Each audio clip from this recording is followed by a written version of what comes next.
when you hold yourself to account for being, size whatever, like what are you holding yourself accountable for? Yeah. And what would it mean to give yourself some grace?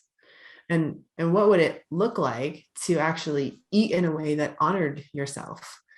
And actually, it's possible that you're already doing that, but you're holding yourself to some completely unattainable standard, and that's introducing all this distress and stress in your life that maybe you don't even need. What if you just let it go? What would that look Mm. like? Fear stops us from achieving our true greatness. Are you a professional woman who is feeling stuck, unmotivated, or burned out? Are you worried about your wellness? Are you letting fear stop you from crushing your goals? If you answered yes to any or all of these, then this is the podcast for you. Dr. Charmaine Gregory, night shift emergency physician, burnout thriver, and wellness champion, along with everyday heroes just like you, will explore how to face fear in our lives and emerge victoriously. Hey, thanks for checking out this episode. Be sure to click the subscribe button and the notification bell so that you get notified when the next video comes out. It only takes 2 seconds to make 2 clicks. So let's do it. Let's get back to the video. Hello, hello, hello, Fearless Freedom Tribe. It's Dr. G, and we are here for another episode of Fearless Freedom with Dr. G. And today we have all the way from Toronto, Canada, Ashley White. So, Ashley, you got to tell us all about yourself and what you're up to. Awesome. Hi, Dr. Gregory, Dr. G. I'm a physician and I work in Canada. And like you, I'm an emergency room physician by trade. And I spent a lot of time prior to that as a family doctor, working with people who are dealing with metabolic disease. So people who are dealing with sort of the chronic strain and wear and tear of the kinds of things we do, right? We sit all day. We spend a lot of time thinking and not a lot of time moving. And that accumulates into a lot of inflammation and stress on the body, right? And then, the world is not a particularly easy place right now. And you put all that together and you have people coming into my office saying, listen, I'm not feeling great. And I've got this extra weight. And what do I do with this extra weight? And then that sort of put me on a journey of trying to understand, well, what is it, right, that I do with extra weight? And I'm a person also in a larger body. I'm a person who also grew up having my body and weight stigma be a huge part of my experience of my life. And so I said, not only do we have some of the health concerns that come with, the disease of being sedentary, we also have the stigma that people in larger bodies live with when they try to move about the world. And that stigma can be really debilitating. And I believe that the stigma of being in a larger body kind of drives the pathology. I think it drives some of the exclusion that we see in people, particularly people of color, and particularly women of color who often are not, allowed to belong in certain spaces at certain sizes. And I think that's really a huge part of the healing process, which is about understanding that the culture we live in, diet culture, has been hugely influential on the stories that you tell yourself about your body and the stories about where you belong, where you believe you belong. And so I thought, well, let's zoom out here. I'm really interested in building a system that helps people recognize that being in the culture that we're in is part of why they think poorly about their bodies. And then also equipping them with a mechanism, a framework for thinking about eating experiences so that people can bring their eating experiences in line with their values and who they are as people. And when you do that, you can just feel better about the food that you eat and how you eat it. It's not I don't do nutrition work. I think that's actually quite secondary. I actually do values work and change work. Gotcha. Okay. Yeah. No, that's fantastic because it's all like mindset training and the retraining your brain to think about it differently, right? So that's really, really cool. That's cool. And then so you obviously, so it sounds like there were some triggers there for you. So you mentioned that you have experienced this worldview, right? You've experienced Mm. that point of view. And you've also, I mean, clearly you have accomplished quite a lot, right? Because I mean, you've gone to medical school, finished that, you have a career in medicine. That is not small potatoes, right? And oftentimes, like, you know, your physical form sometimes can prevent you from doing certain things, right? Do you feel like there was any fear associated with you navigating the world, as you put it, in a larger body? Oh yeah. Um, I was not prepared for how appearance focused medical school is. I was really surprised to find Okay. that all of my peers were the beautiful people. I was quite shocked, actually, What in medical my school did you opinion. go to, girl? Because I don't that know. wasn't Maybe you mine. didn't have the same experience, but I was like, No. oh my God, these people are all very lean. And you know, Oh gosh. there's all sorts of selection bias there and Sure, performance sure. bias, medical school selection. I'm sure we could talk about forever. But the idea of, you know, you're a big person and a big personality. And I had just spent a year working in Kabul in nonprofit work. And so I was like kind of edgy, you know? Ah, yes, I love And so it. I sort of was like, oh, I'm really big for this space. I'm feeling it, you know? Oh And wow. then I went through a process of losing weight through a medically supervised program, through the help of, you know, therapy and coaching and pharmacology, you know, a version of what I offer. Gotcha. Um, and the way that my peers experienced me in a much more straight sized body, a smaller body, was quite revealing. I Oh, had changed weights many times throughout my life, but never right. in medicine, never as a doctor. Yeah. And my patients listened to me better, and I had more authority as a thinner person, and I was treated better by my colleagues as a thinner person. I was treated as someone who was more capable as a thinner person. Wow. Yeah, yeah. And I saw it, I felt it. It's real. It's very real. So it happened to me, a person with all the privilege Okay. in the world. Then it's happening to everyone who's and you know, I've worked with, now that I've shared that story, I have been invited to hear that story from all sorts of other people in larger bodies about their workplaces, and how weight stigma at work is what, you know, weight is like this, like sort of last acceptable way of discriminating against people. It's like you can you can have thoughts and say things about people in larger bodies as though they are all lazy or all dumb, and like that doesn't actually get questioned very much. And so Wow. and oftentimes you don't even know it's happening until you lose weight and then it goes away, and you're like, oh, Wow. huh. And so I saw that, I felt that, and my body continues to change. I'm pregnant again. My body it Oh, will go up and down. congratulations. Yeah, Thank you. Yeah, yeah. thanks. Did that 3 times. That was interesting. You're like, third time's okay. Good No, no, no. It was good. It was good. It was all good. for you. That's great. And the humans that are a product of that, I guess they're going to be okay. Are they adults now? They've No, moved no, no, no, on. no, no, no, no, no. I had my children very late. So the oldest one is 13 and the youngest is Okay, 10. you're Yeah. still actively parenting a Oh lot. yeah, very much so. Yeah, yeah. But just not like, littles, Not diapers. So exactly. Yeah. Yeah. Everybody's potty trained, everybody can make their own food, everybody's kind of self-sufficient now, which is huge.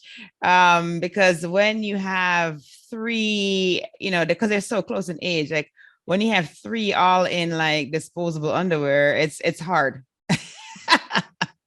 Well, but it's it but expensive then too. it's like Like, happens holy very. crap. Oh yeah, yeah, it's like you double stroller and additional stroller, or the double stroller and the carrier. I mean, it was fun times. Yeah. So but yeah, but now but now they're all like, they're big enough and they can go play outside together, you know what I mean? It's just a different phase. that's great. Yeah. I look forward to it one day. Oh yeah, yeah. And let me tell you, people told me this and I was like, yeah, yeah, whatever. But like the saying that says that when you're in the phase where you're not getting any sleep, you're changing all these diapers, all these things, you're like, oh my goodness, my days are so long. Oh, this is so much.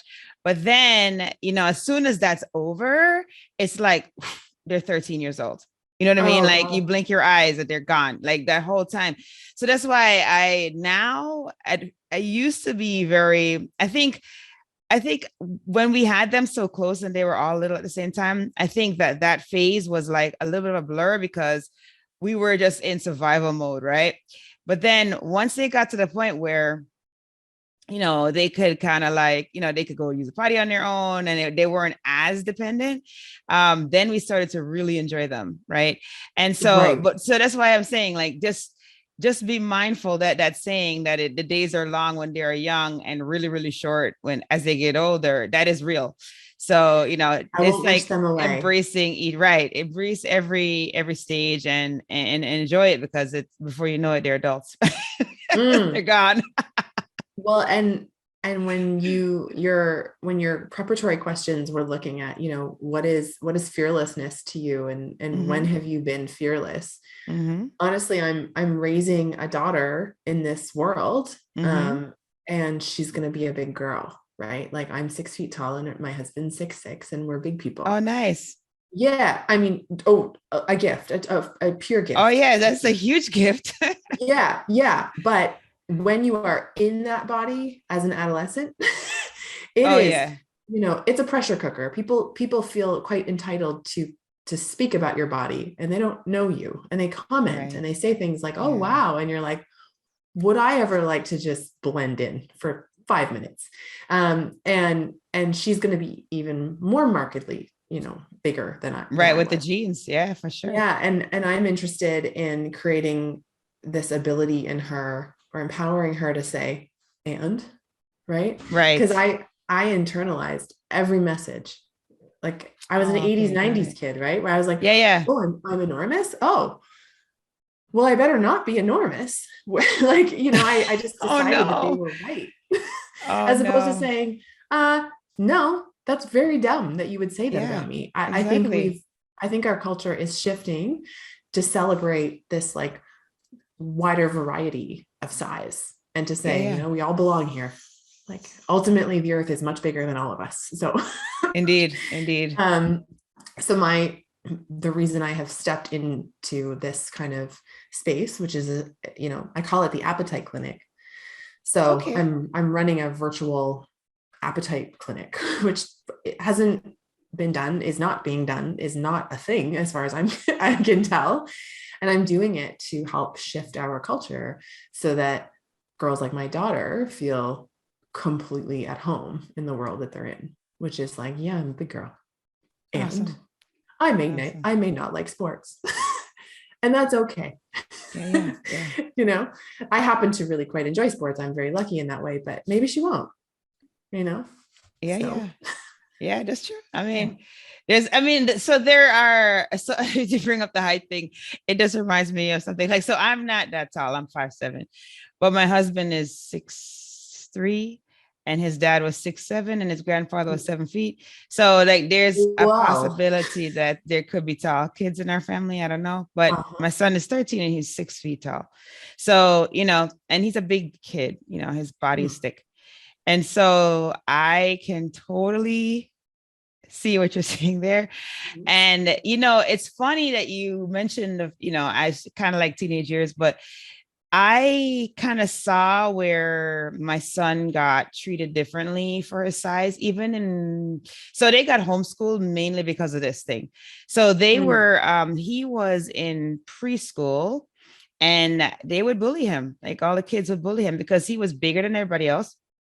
He looked like he was about 7 or 8, like he was tall and He's he was thick. four. He's 4. And Yeah. they just like try to, and he's a total soft-hearted person, right? So he He's a doesn't, gentle giant. yes, exactly. So he would not retaliate. They would provoke him, they would bully him. I mean, it was ridiculous. And so I think and we were worried that would affect him like in the long run and that it would get worse. So ultimately we ended up homeschooling him, and then the girls loved being in the homeschool environment. And so everybody got homeschooled for like 9 years because they literally just went to school this year. You were a super parent. Oh No, my my God. husband was Okay. the miracle worker. You I was outsourced the it. social studies and ELA and field trip person, but he did Okay. science and math and all the things. And so they did this for, however many years, right? And then so we moved here, and then they went to school for the first time. And I don't know. And now that you bring this up, it's I'm going to say thank you to you, because we were trying to figure out, why is he having, I mean, he's crushing the schoolwork. Like, that's not an issue. Like, he's killing that. But he's having this confidence issue, which we're like, why is he having a confidence issue? He has so many things going for him, but then he self-sabotages. And now I think I know why. I think he's still in that vein where he looks at himself and he looks at the other kids. And I mean, the other 13-year-olds are, the majority of them are like lean and, athletic or whatever. And he doesn't look like a typical athlete because he's a thicker kid. And, but he's a good athlete, which is the crazy part. And so, and I think he feels like maybe he's inferior and he has something to prove. And every time he steps into a room, he feels something to prove. And he doesn't really know how to express that, and he doesn't express it in the most constructive way. And so I think right, yeah, he's still trying to figure things out. So wow, You're thank you. I think that is right. probably the issue. Oh my goodness, that's and crazy. this from your training, we internalize messages about who we are really early. Yes. Right? And like, even now, my daughter's only 2.5, but she looks 4 or 5. And 4 and 5-year-old kids come up to her and like want to play with her, and she's kind of stares at them because she's kind of still a baby. And she's like, yeah. And so when you add, I'm sure your son is in the same situation, when you add sort of above average intelligence, above average size, and like, but not maturity to match that, because you need to grow, you need time to mature. Exactly. Then there's this like real disconnect about like, who am I and where do I belong? And why do these people think all these things about me? Like, they don't even know me. Oh my gosh. This is like such a eye opener. Wow. I like imagine the disconnect. And of course the kids don't know, they can't process it like that. Right. Really. I actually am only processing it for myself as a child in retrospect, because I'm like, what happened? Yeah. And now I'm seeing like, oh, like I just was experienced differently than the other kids my age. I just was. And your son's dealing with that, right? Oh my gosh. That's wild. I mean, the girls not so much. No. I mean, I think that is just very much an enlightening piece of information, because now that I think about it, the girls don't experience it because they're big for their age, but tall. And, one is like really, really, really, really muscular, right? Really lean. And then the other one is she's just kind of like lean, but she's not really like muscular like the other one, but he's more thick, and he's always been like that. Probably. Yeah. And so genetics are huge, right? Like the whatever composition he's sort of looking at is going to be largely genetically determined. And he's going to go through puberty where his muscle mass is going to be highly influenced by that process. And then he may come out 16 looking like quite a different boy. I think so. And then, sorry to say, people might think he's much older than he is again. And then he'll be experienced as a much older boy. And which is problematic. It's very problematic. And, he's a Black teen. And so that's much more problematic than if he was not. So I don't need, you obviously know this. So, this is all part of it, is the size piece of it. And, this varies, right? So it's intersectional. So, I'm a big white woman. I get that. But there's layers to that, in that if I was not a white woman, if it was something else, then, that would be experienced differently by society again. Sure. the ways in which I could behave would be constrained again, right? Oh yeah, yeah, And I know absolutely. that. So there's just this other piece of ways in which people are held down through size stigma Oh that, yeah. you know, for some people it's really life altering. Um, for women in particular, it seems to be pretty life altering. Like women are obsessed with keeping their bodies a certain way because the size of their bodies is so connected to the value that they hold as people. And I think that that's a hugely problematic piece of the Oh world we're yeah. in, because Indeed. imagine if all these girls spent all that time doing literally Studying. anything else, studying, right? Like literally anything Doing but trying to be science, doing smaller. like art, doing something else. Like we would not have Oh 77% my pay on the goodness. dollar. We wouldn't have, we would have, That's you right. know, For we would certain, the have women in negotiation every skills would be much CEO better. position in the country. Yes. Yeah, because they wouldn't be spending all this freaking time on Instagram being like, my body doesn't look like that body. Ah, gosh, it's Because so like so we're terrible. different, you Yeah. know? Yeah, indeed. Yeah. Indeed. And if you're born in a different part of the world, being tall and wide is actually beautiful. Totally. Yeah, So it's like it's it's like it's just really funny how that works. oh yeah. Well, I know I've traveled quite a bit, and the ways that I have been perceived and experienced in some very remote places has been interesting, Oh I'll yeah. say. Oh Yeah. yeah. So I then believe you're kind it. of like, whoa. Yeah, yeah, yeah. Okay. And you're like, I will never have the anthropology skills to unpack some of those experiences. I'm but sure. I'm but sure. but I remember, I spent some time living in Afghanistan and working for a nonprofit, and this idea that Western women, and this is true kind of in lots of different places in South Asia, so in Central Asia, like Western women inhabit like this third space. So there's like women from the region, there's men Okay. from the region. Okay. As we know, there's lots in between, but Right. historically, and then Western women, because they inhabit so many ideals of what men are permitted to execute in those kinds of patriarchal cultures, like Western women are like not really women. They're What? because we're bigger. Like, I am bigger than most women Most from of the India, I men. would say, Well, also and the most men of the too. men from Yeah. India. Yeah. And and we communicate differently because our culture has enabled that, right? Sure. Because Yeah. feminism has enabled that.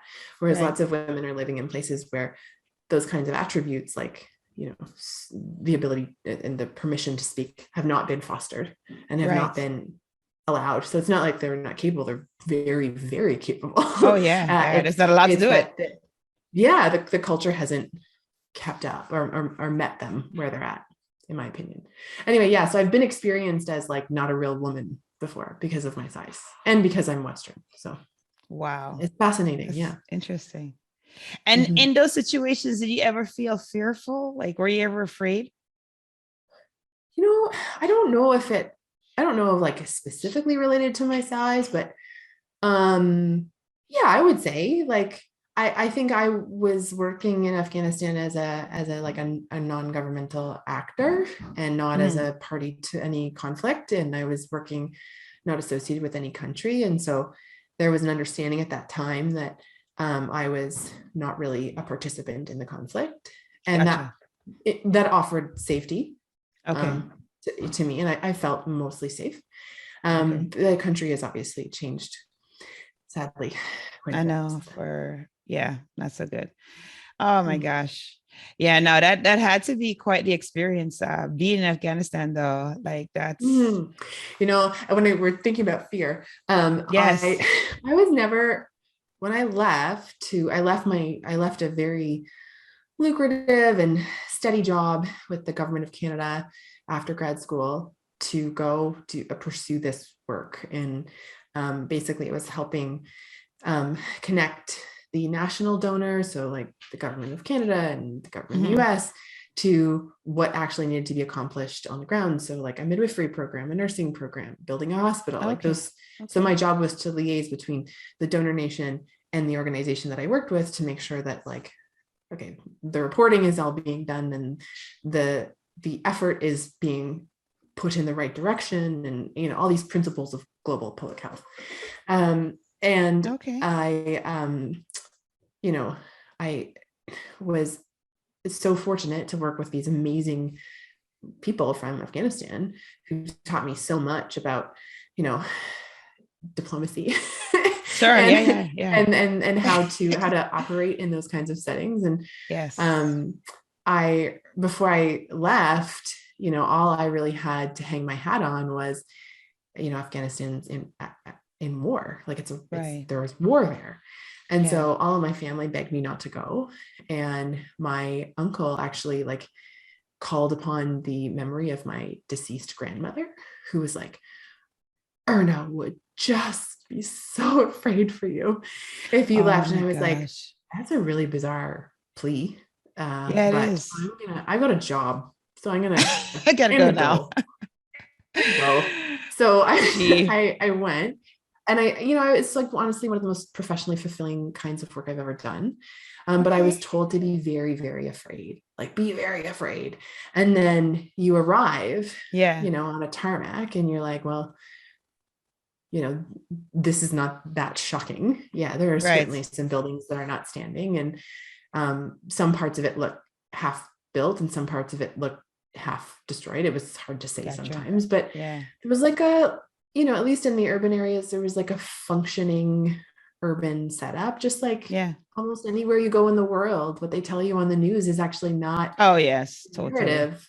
Right? this. The narrative is just really, well, it's always going to be sensationalized too, right? I mean, we know that there's tumult there now, obviously, but what we get from the news feed is always going to be the most dramatic, and they're not gonna tell you that people still go to the store and buy their bread or buy their food. That's exactly what I thought.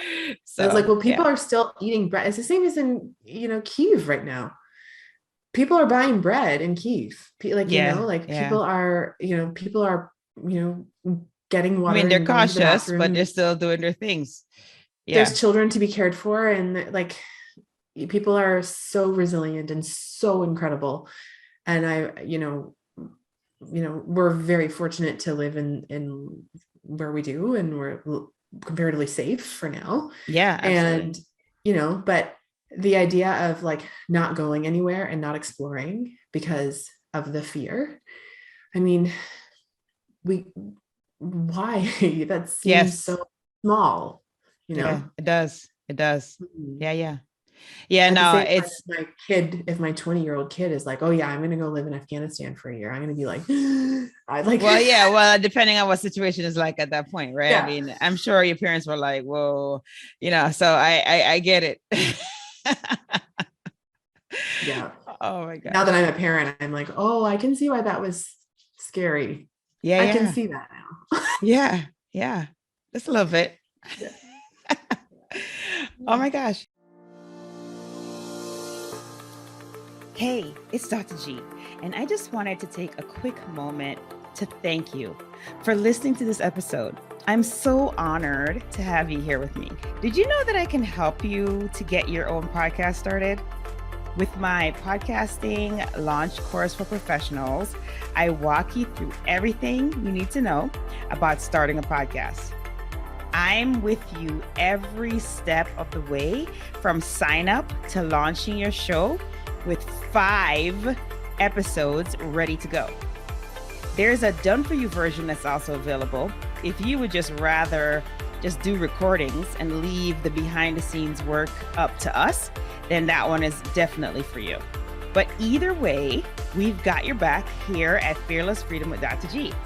Oh, if you already have a show and you need production services, we have monthly plans available for you.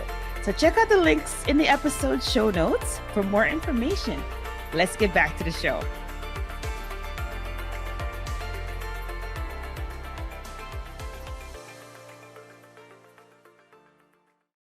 So you have to tell the audience about how they can participate in your program. Yeah, so I offer my program through a self-study digital course, and you can get that at drashleyWhite.com/programs.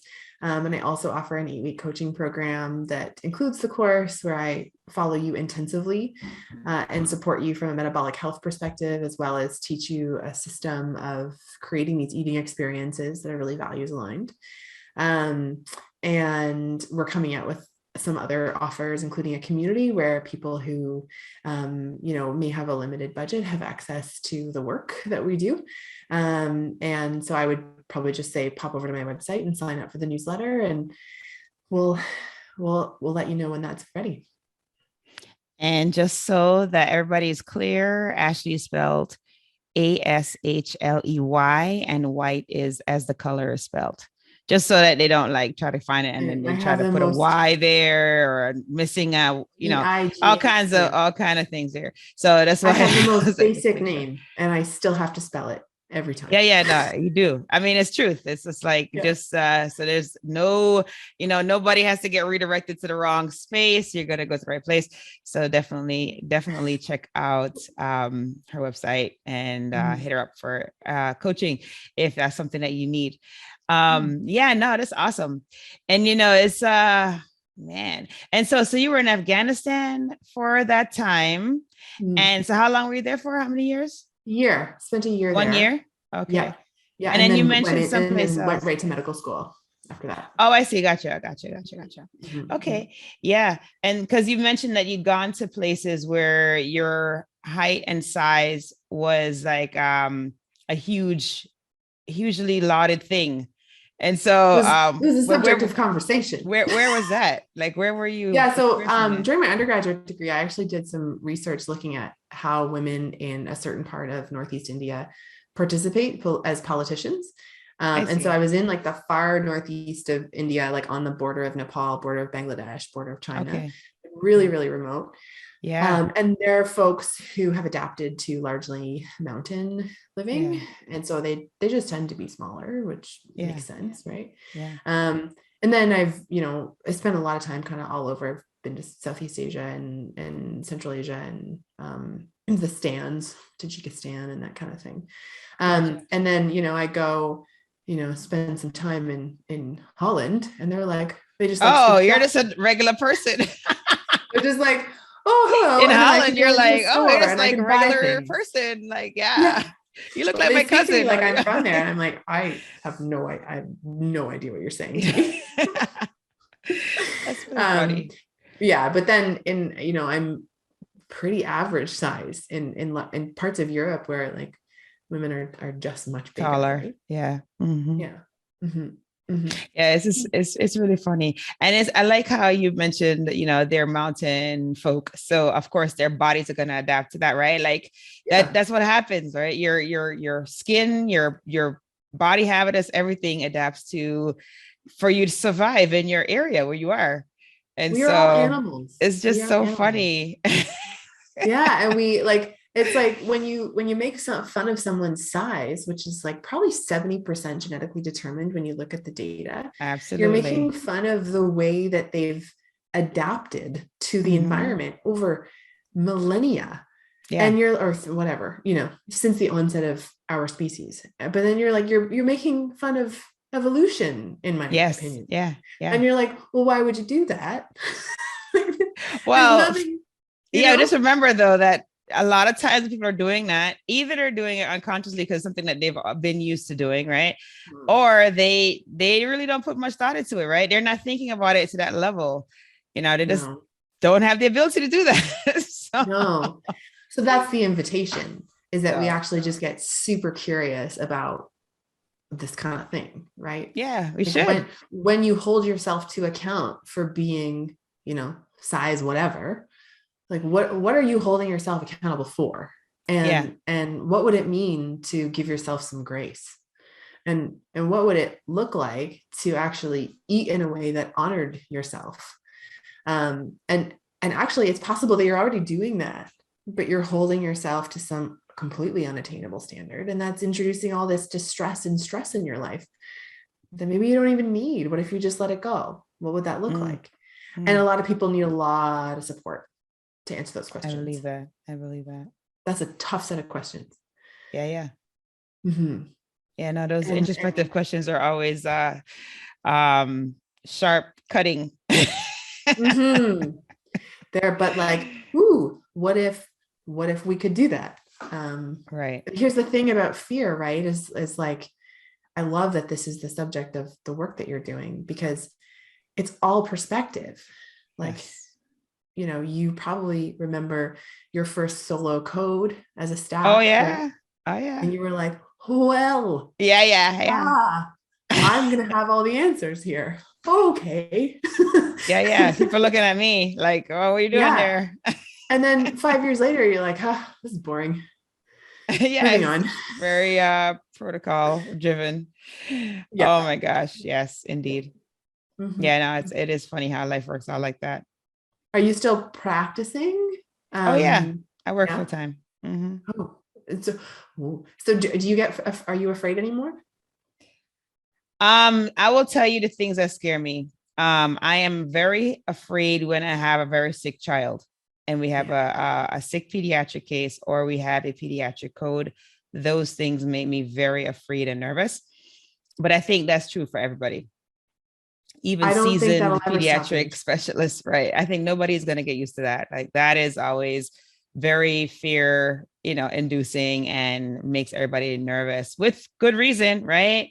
I was working So, last week, and the charge nurse came over and she was like, "Oh, hey, heads up, we've got a code pink coming out of oh L&D. We no. think in the next whatever 20 minutes." And I'm just like, Of course, because then you're like, all right, okay, grab the and Bravo I'm like tape, grab the this, friggin' grab the that, 24 like weeks make sure you have pregnant. all the things ready. Like, oh, I don't Yeah. know, like all these things. Yeah. You're like, oh So my God, like, oh, that's the worst case scenario. it And then you're like, is. oh, who's coming with me? Right, and, exactly. Get your and they're support. like, everyone's kind of like, I really don't want to go. And then, but yeah, like I would say that should be relatively scary Mm-hmm. to most of us. But at the same time, you're sitting in that fear. You're like, oh, this is a high intensity situation. Oh yeah. And I'm not in it often, right? Right. I don't imagine that Well, that happens no, so no, none of us really are in it often, which no, that's why is I'm scared. thankful, but at the same time, it doesn't make you comfortable when it happens, right? You still like have to go through in your mind, like, okay, make sure that I'm dotting my T's, I mean dotting my I's and crossing my T's, and everything is in order for this child. So yeah, it still makes you do that, like, Mhm. and then get a second person to check what you're doing, you know. So it becomes very much a team effort, like Yeah. more so than any other scenario in the department. That one for certain, that, and also, if we have a delivery that's, complicated or whatever have you, which does happen. Mhm. So that, so those are the scenarios where, there's a life and a whole entire future of a person involved. That's it, because you feel that, right? You feel the Oh weight. yeah. You feel like I need to carry you through this tough spot here. Oh yeah. And it's possible that because you're in this spot, uh, it may not work out, right? Yeah. And then the idea of like talking to their parents about what Yes. happened, and Yeah. then the idea of then going home to your own kids Yes. and being like, oh, it is such a precious time. Oh Like yes. I mean, that is so true. That is so much the truth. Yeah, it's Mhm. so when you And then ask not me being a what am I crazy afraid parent. of, that's it. Yeah. Well, and then like, okay, I just went through this horrible experience at work, and most of the Mm, time, thank goodness, most of the time it's fine.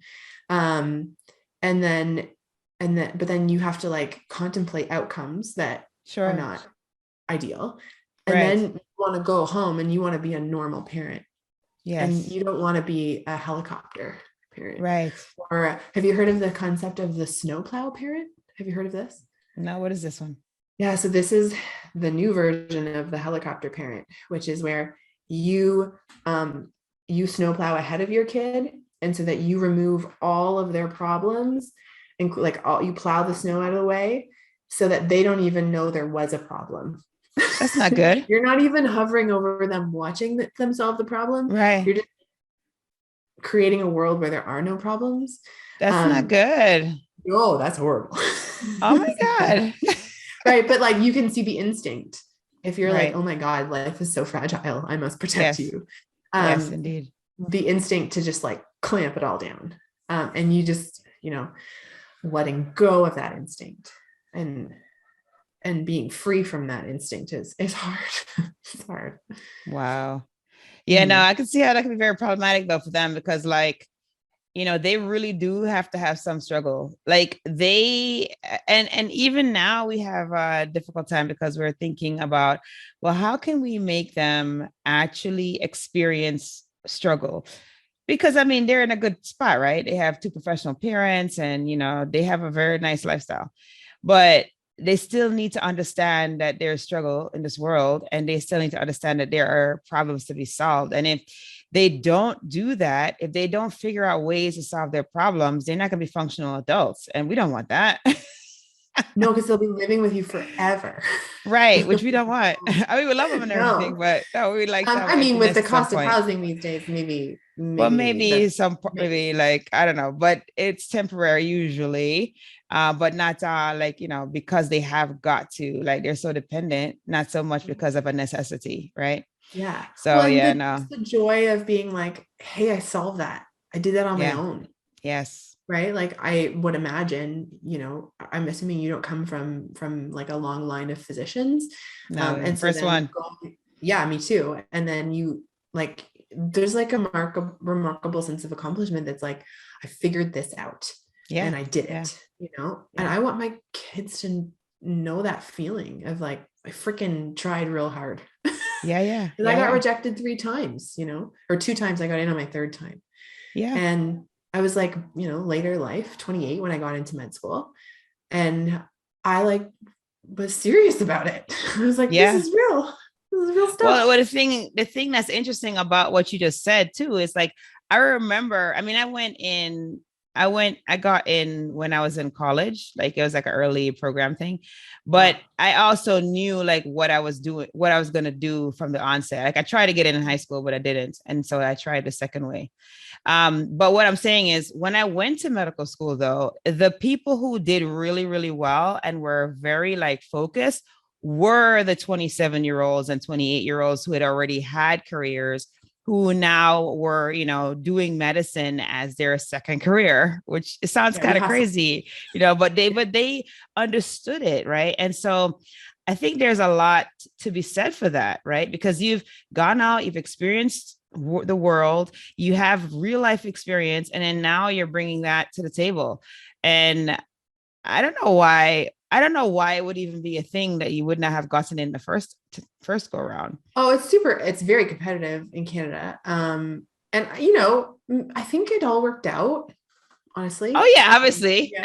Yeah. Like but yeah, no, and what I think it did was it made me realize that like I was a very good candidate the first time. I was a very good candidate the second and third time. Yes. But it made me realize that the first and second time is kind of a lottery, really. It's Oh, okay, got honestly, it. it's kind of like, you know, I wouldn't take it super personally that I didn't get in. I actually Okay, think it has gotcha. more to do with the fact that like the profession itself is highly gate kept, which is good Gotcha. probably. Yeah, yeah. And that's what I say to people who do get rejected. Like I love sharing the story that I did not get in 2 times, because I think it's important. And then also, like, you not getting in may have nothing to do with you. Like, sure, Uh, assume it does and work really hard to fill things out if it's what you absolutely. want. Yeah. But also consider like, this may not be the path, and that may not have anything to do with your own deficits. Um, and that's okay, right? Yeah, There's yeah. lots of ways to do interesting work. And having the physician identity is one that I certainly value, and I love my role and what I get to offer through that role. And it's helped me become a better person. But there are other identities that I am building out to help me, cope with the fact that being a physician can be really, really challenging. Yes. And that burnout may actually be stitched into who we are. ultimately. And it may not be a failure of resilience, because I think that probably en masse we are among the most resilient because of what we see, and what they make us do to get there, which is bananas. And so, keeping a wide net.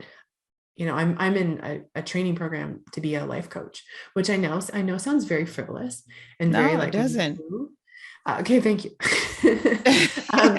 But like the idea, like coaching, the skill of coaching is one where you assume that the person you're working with has everything they need. They have all the skills and aptitudes they would ever require to create change, and that all change is possible at all times. Right. Which is this beautiful way of approaching really hard things in life.